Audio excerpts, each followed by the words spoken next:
when you're like forming a team, there's like forming, storming, norming, etc. Uh-huh. We were like at the very tail end of our like storming phase, where it's like people are like, okay, like things are like in practice, people are calling people out a lot, and we're like, okay, like we can kind of tone this down, make this like sound a bit nicer. But I would say like everybody on our team is super comfortable calling other people out and making sure that we fix things, and we're playing well, and we look good in scrims, and we look good in matches. It's like it's a bit of a perfect storm for us right now.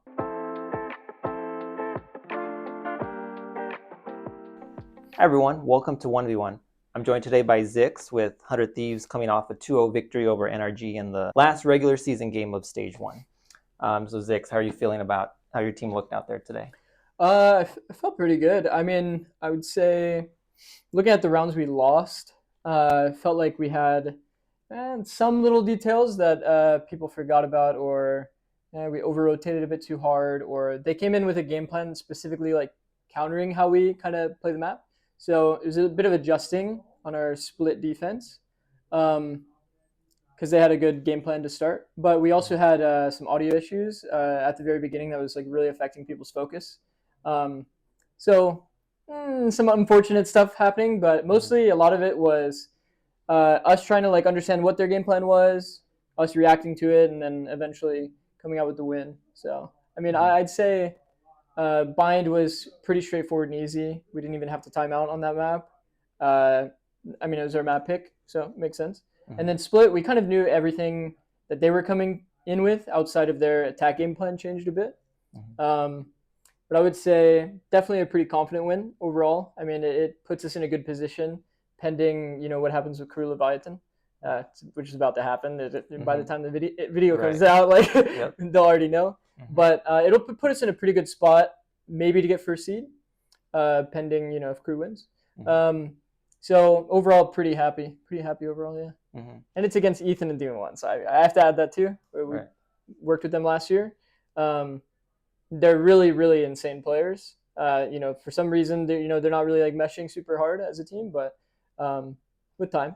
With time. Yeah, so you definitely touched on a couple other things that I wanted to ask you about. So I'll start with Ethan and Demon1. So how good did it feel getting this win against them here today? Honestly, knowing that their playoffs, like as a competitor, knowing that their playoffs rided on it, it feels very good. As like a friend to human beings, like obviously it just feels horrible. It's like every single competitor, tries their absolute hardest, puts their blood, sweat, and tears into it. And I mean, in our case, we haven't taken an off day, I think, in about 2 weeks' time.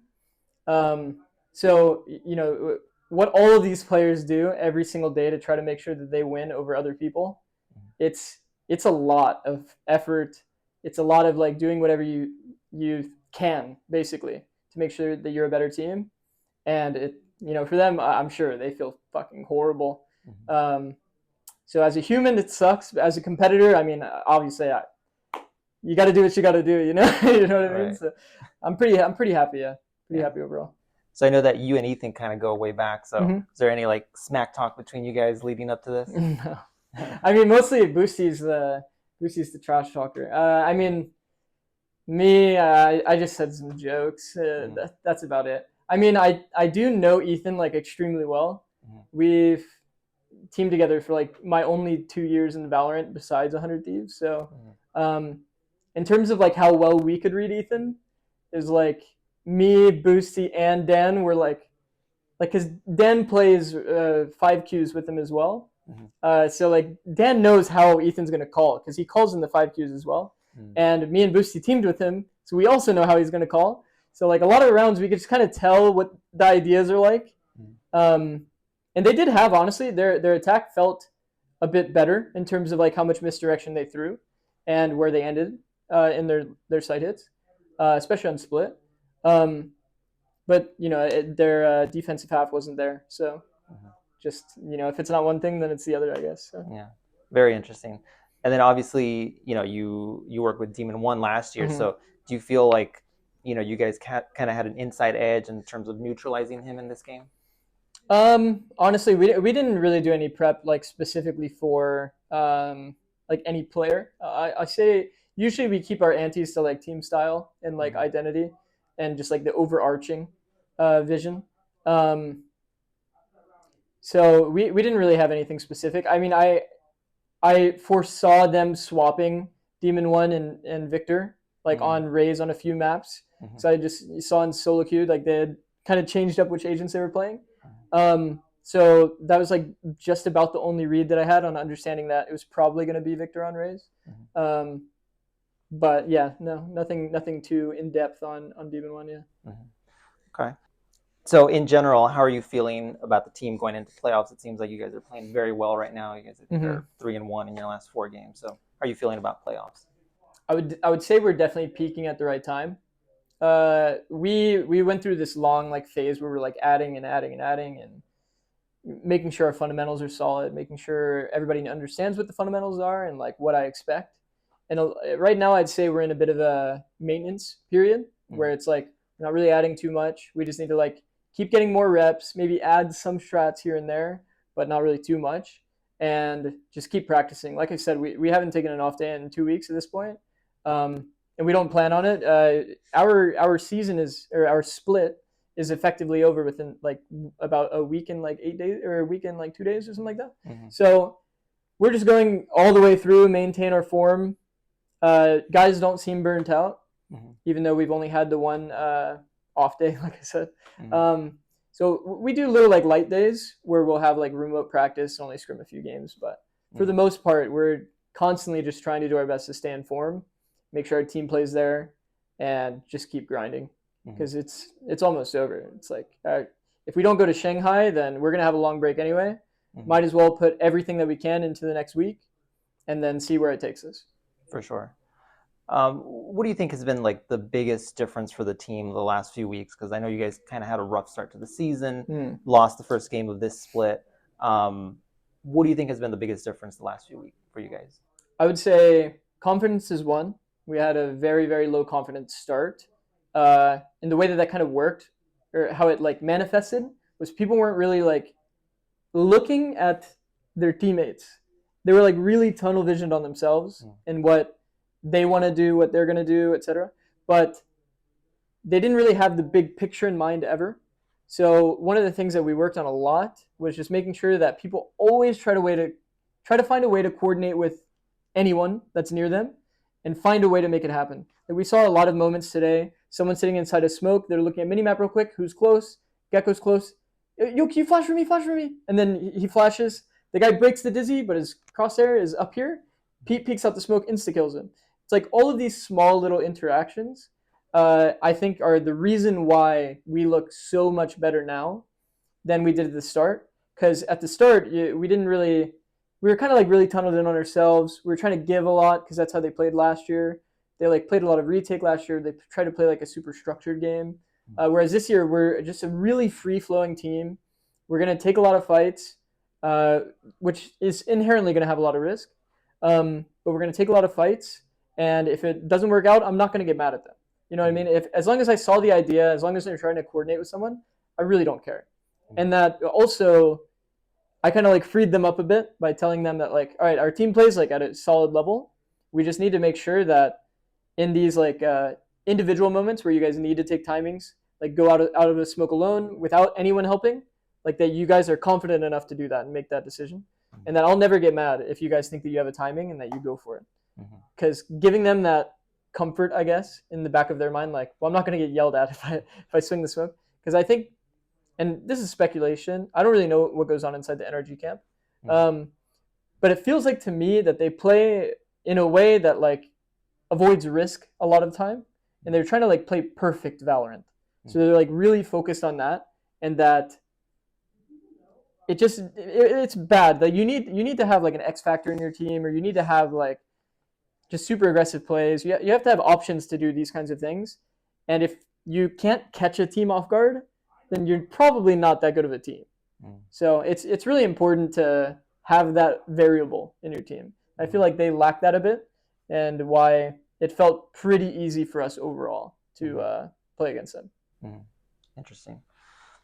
I think that leads me to another one of my questions. Like, I think there's been a lot of talk about the coaching this split, you know, whether it's kind of Chet and the changes to Demon1 in terms of the agents that he's playing, or Mm-hmm. the work that Potter has done, the work that you have done.